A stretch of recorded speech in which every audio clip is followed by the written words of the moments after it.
the Keto Diet, the Paleo Diet, the Vegan Diet, and of course, the Flexible Diet.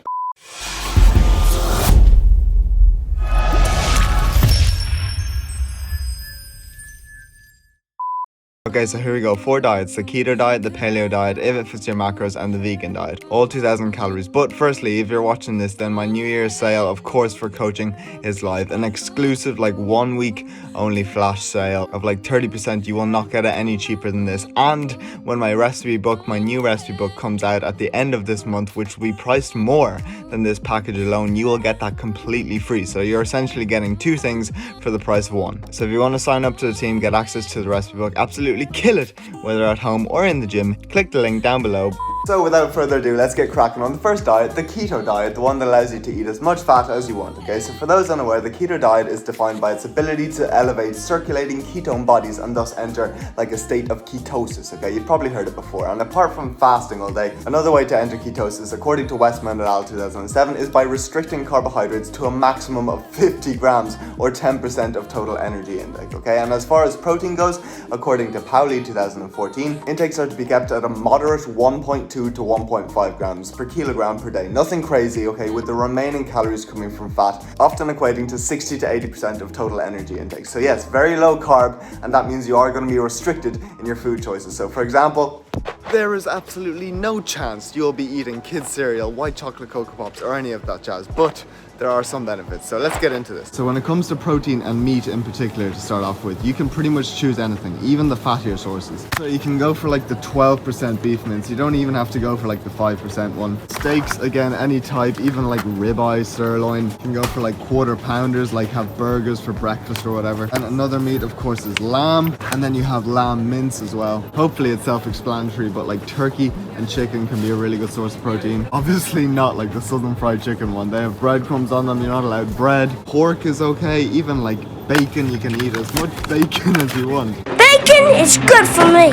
Of course you can have sausages as well, turkey, bacon, any of that, so breakfast is hella good. Eggs are okay, so you'll literally find a lot of people doing keto will just have bacon and eggs for breakfast, or a veggie omelette. Next we move on to fish, okay, so any fish again is going to be perfect. You have smoked salmon, that can be good for breakfast with eggs. King prawns, I know they're expensive, but they're really good. Salmon fillets for dinner with a veggie stir fry. White fish, so sea bass, cod. Again, there's no way you can have the breaded fish, that is sort of one downside. Tin tuna and even salmon are okay, and as you saw, you can probably use real mayonnaise as well for tuna mayonnaise. Next, I guess one benefit is you can have butter, all kinds of cheese, so I don't know, cheese strings, mozzarella, full fat. If they don't float your boat, you can go for cheddar, so red or white. If you want to save calories, you can go for the lower fat one, but pretty much you can just eat blocks of cheese till your heart's content. Of course, you saw that nut butter is good, but not on toast or bagels. You can have it on vegetable sticks, and that goes for any butter. So there's almond butter, and then they don't have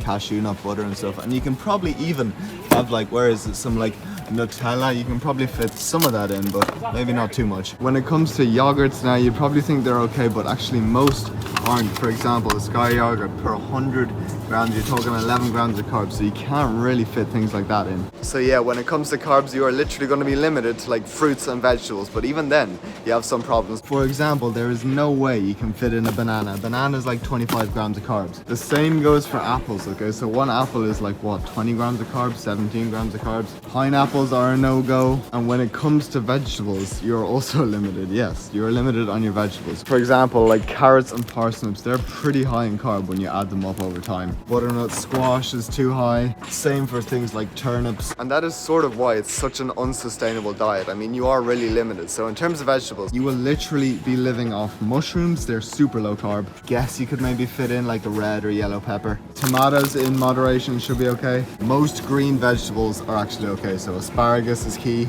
Lettuce, that's going to be good. Of course, spinach, that is going to be your lifesaver. That or kale. Celery is going to be okay for snacking on. Leeks, cauliflower. Of course, avocados are okay. Again, you can add those to pretty much any meal. Green beans, they're going to be good. How can you not forget the broccoli? And for fruits, at the very best, you could probably fit in maybe a few blueberries, but even then you'd be struggling. Then when it comes to cooking oil, you can pretty much use anything. This is where you're going to get all your calories from. So coconut oil, and you have rapeseed oil, olive oil. And finally, of course, you can eat as many nuts as you want.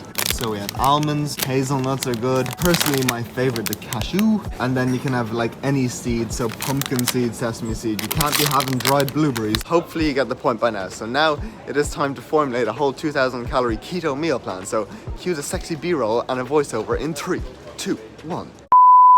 Okay family, you know me, I'm all about value, so let's go into the keto diet while I make up the meal plan. So in terms of fat loss, the proposed advantage of keto is always based on the insulin-mediated inhibition of lipolysis, and thus presumably enhanced fat oxidation, or in layman's terms, by having less insulin circulating around your body from such low carbs, your body supposedly shifts to using more fat for fuel. However, according to a recent review by Hall 2017, there has still never been an inpatient-controlled feeding study testing the effects of isocaloric diets with equal protein that has reported significantly increased energy expenditure or greater loss of body fat with lower carbohydrate diets. And if anything, as seen in another meta-analysis by Hall, research seems to slightly favor low-fat diets when it comes to fat loss, meaning that the keto is definitely not magic at all, okay? That being said, however, one potential benefit of keto in regards to fat loss is about its ability to suppress appetite. However, yet again, according to Sunnan 2012 in their study, the reasoning behind this is often due to relatively high protein content of most keto research, and not the relatively lower carbohydrate content. That being said, however, as seen in the graph by Johnston et al. 2006, if looking at the circles versus the squares when protein intake is matched, in their case 30% of total energy intake between keto and non-keto groups, keto still not only resulted in decreases in hunger, but also overall ad libitum reduction in calories by 294 calories per day versus a non-keto group. So this is further supported in the meta-analysis of 26 studies on low-carb diets versus keto diets by Gibson 2015, as seen in their graph, where keto research consistently showed a favor for increased fullness and decreased hunger and desire to eat. So although the higher protein intake of keto will definitely play a role, there is something to be said about the state of ketosis being beneficial for reducing appetite, potentially, according to Summa Tumma whatever, due to it resulting in a decrease in ghrelin, your hunger hormone production. But even then, most authors conclude that it's still completely unclear as to which plays the main role. Okay, so that is your little bit of value about the keto diet. Let's get to the meal plan. And there we go family, what 2,000 calories looks like on a keto diet. And to save time, screenshot the next snap for details of all of the meals in 3, 2, 1. And you know what, for those who actually might want to follow this meal plan, I am going to include all of the grams, the macros for the day and each meal down below in the description. But for now, let's move on to the next diet, the Paleo Diet, okay? So according to HEMA 2019, the Paleo Diet is essentially the diet that humans ate during the Paleolithic or Old Stone Age era, where the only foods you ate were ones that you could hunt and gather, hence the name hunter-gatherer. So absolutely no processed foods, just meat, seafood, eggs, veggies, fruits, potatoes, nuts and seeds. So yes, it is still a bit restrictive in what you can eat, much like the keto diet, but it's not as bad because you can actually eat carbohydrates and even include potatoes. So yes, red potatoes, white potatoes, sweet potatoes, all kinds of potatoes. Another benefit is you can include some bananas, actually any fruit to be honest. So oranges, you can have your apple, melons, personally my favorite, watermelons are okay, and again you can have your pineapple, kiwi games, shout out Jeff Nippard. And in terms of veggies, you do not just have to stick to mushrooms, celery and broccoli. You can definitely fit in peppers and more of those starchier sort of vegetables, so the variety is far more. As far as protein goes, again, any meat or fish that I referenced in the keto diet can be included. Eggs are okay, and then of course nuts and seeds. Technically you can also eat like insects and their products, so like honey is okay because that's from a bee. But you might not know you're actually not allowed any dairy, so cheese, milk, they're all a no-go. And of course another thing that sucks is you can't have oats, any bread, bagel, wraps, they're all a complete no-go unfortunately. You definitely can't have cereal. As far as pasta goes, you can't have that either, or you can't have rice. Once again, hopefully it makes sense. Anything that a hunter-gatherer can get, you can eat. So now the next task is to make a 2,000 calorie meal plan that is Paleolithic. So cue the sexy B-roll in 3, 2, 1. And we are back with a bit of value. So in terms of weight loss, as you can see in the table by Menezes 2019, there is consistent evidence to suggest a paleo diet to be effective for losing weight. Okay, with one study in particular by Osadan et al. 2008 showing that in healthy volunteers, as little as 3 weeks replacing their habitual diet with a paleo diet resulted in a mean weight decrease of 2.3 kilograms, body mass index decreases of 0.8 and 0.5 centimeters off their waist circumference. Even without weight loss, another claim people often make regarding paleo paleo diets is about improving your overall health. And yes, there is evidence to support this. One study in particular by Frasetto et al. 2016, who showed switching to a paleo diet to result in reduced blood pressure and glucose tolerance, a decrease in insulin secretion and an increase in insulin sensitivity, and greater improvement in lipid profiles, again all without weight loss, in less than 2 weeks. In terms of satiety, much like keto, as you can see in the graph by Jocelyn 2010, a paleo diet was considered significantly more satiating per calorie than Mediterranean-like diet, which could in turn favor weight loss. Therefore, overall it does look promising for the paleo diet. However, in the grand scheme of things, there is still very little research out there. And according to Pitt, any research that is available is either short in duration, heterogeneous in design, and underpowered. Now, the only real long-term paper available is by Melberg 2014, who, although showed significant improvements in health and anthropometric measures after 6 months of going paleo, as seen in the graph, after 24 months, these are all pretty much returned back to baseline levels, as participants found the diet hard to adhere to, which is also confirmed in a study by Jocelyn 2013, who state that although the paleo diet was seen as instrumental in weight loss, it was difficult to adhere to, likely due to having to eliminate certain food groups, much like keto. So to conclude, much like the keto, the paleo diet isn't magic when you think about it. Essentially, it's just another diet that forcefully has you cut out junk food, increase healthy fats, fruits, veggies, all that jazz, which are also high in micros, which will benefit your health, and fiber, which will help fill you up and reduce your total calories. And although when it comes to the overall health benefits of paleo sounding promising, as I said above, you could likely get the same results by following a more balanced approach without having to eliminate foods, and just making a more conscious effort to increase your overall fruit intake and just not eat like an absolute idiot. And there we go, what 2,000 calories might look like on the paleo diet. And as always, get ready to screenshot for a full overview of the meals in 3, 2, 1.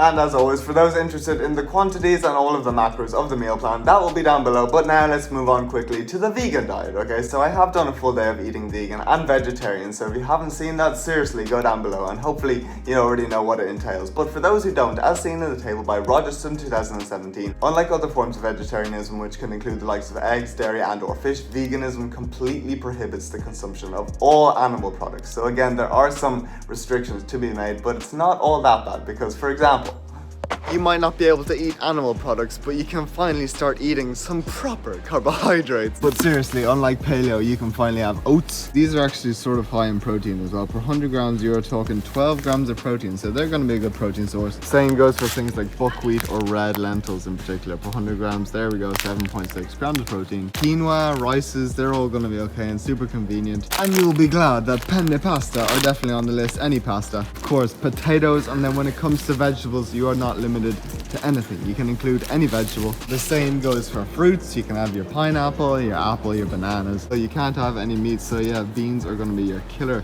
source of protein. Per 100 grams, you're talking 7 grams for red kidney beans. Then you have baked beans. You can have those on toast. That's right, family. Another benefit is you can actually eat toast, bread, bagels. In fact, you might not think it, but most bagels are actually high in protein. So what?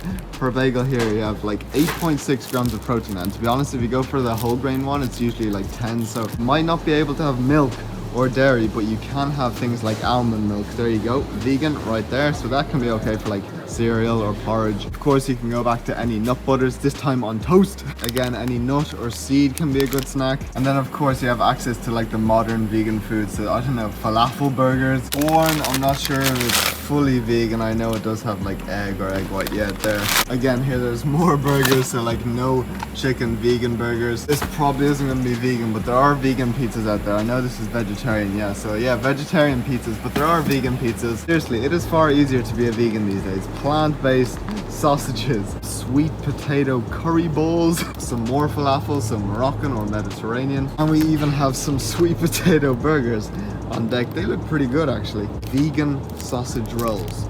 I mean, seriously. But yes, once again, you get the deal. So now it is time to make a whole 2,000 calorie vegan meal plan. So cue the sexy B-roll and the voiceover in 3, 2, 1. Right, let's fly through this one. I've already covered vegan and vegetarian science in terms of protein, so again, go check those videos. But to speed this up, let's fly through fat loss, health, and satiety on the vegan diet, okay? So it's similar to paleo. In terms of fat loss, as seen in the table by IIFYM 2016, who conducted a meta-analysis of 12 studies comparing vegetarian and vegan diets on weight loss versus non-vegetarian vegan diets. Vegetarian diets and vegan diets in particular consistently appear to have beneficial effects on weight reduction, but once again, this isn't because it's a magic diet. As per for Clary's 2014, who showed in their study that when compared to all other forms of vegetarianism and omnivorous diets, the vegan diet naturally had the lowest total energy intake and highest dietary fiber intake, in contrast to omnivorous diets. Also, as seen in the graphs by Klametova 2019, the vegan diet is often accompanied by higher levels of satiating hormones such as GLP-1 and peptide YY, and thus overall satiety throughout the day and after each meal, meaning that once again it's easier to not overeat on the vegan diet, hence explaining why it also makes it good for fat loss. But much like paleo and keto, if you eat too many calories to be in a surplus, even if it's from just veggies and beans, you're still going to gain weight. So finally, in terms of health, as you can imagine, much like the paleo diet, due to including far less processed food and far more fruit and vegetables, according to Le et al. 2014, what a name, vegetarian diets have reported to aid in the protection against cardiovascular diseases, cardiometabolic risk factors, some cancers, and total mortality, with the vegan diet in particular offering additional protection for obesity, hypertension, type 2 diabetes, and cardiovascular mortality. Let's get back to the meal plan. And there you go, what 2,000 calories might look like on a vegan meal plan. So get ready to screenshot for a detail of all of the meals in 3, 2, 1. And you know the deal, all the quantities and the macros will be down below. But let's move on to the final diet, the if it fits your macros or junk food diet. So according to Scott Murray 2019, the junk food diet, or the if it fits your macros diet, is the diet that you can pretty much eat whatever the hell you want as long as you hit your macros. I mean, forget about health, Pop-Tarts and whey is literally the way to go, not serious, okay? But if there's one thing for sure when following the junk food diet or the if it fits your macros diet is, and that is that if we're eating junk food all day, we are definitely not shopping at Aldi having cheap racer bars. So that can go back on the shelf, because you know where we're off to? Oh, that's right, we're at Domino's. It's been a while, but we do have a problem, because if there's one thing that sucks about the IIFYM or the junk food diet is that if you're only working with 2,000 calories, this is pretty much all you can fit in one large, juicy ass, greasy pizza, or at the absolute best, if you cut back on the toppings, you might also be able to include one poverty ass bowl of white chocolate Cocoa Pops. But you know what's good? That I do not have to eat 2,000 calories, because I maintain on 5,000 calories a day. So we're going to smash this down and have plenty of room. But seriously, this one here is a little bit of a troll. Obviously, balance is the key, 80-20 rule. But that is going to be the end of the video. We covered literally 4 diets, well, 3 properly. So hopefully you gain a bit of value from it. If you liked the video, please give it a like. It literally took forever to record and make all those meals. Don't forget to subscribe to the channel. Hope you all have a good day, and see you all in the next video. Boop!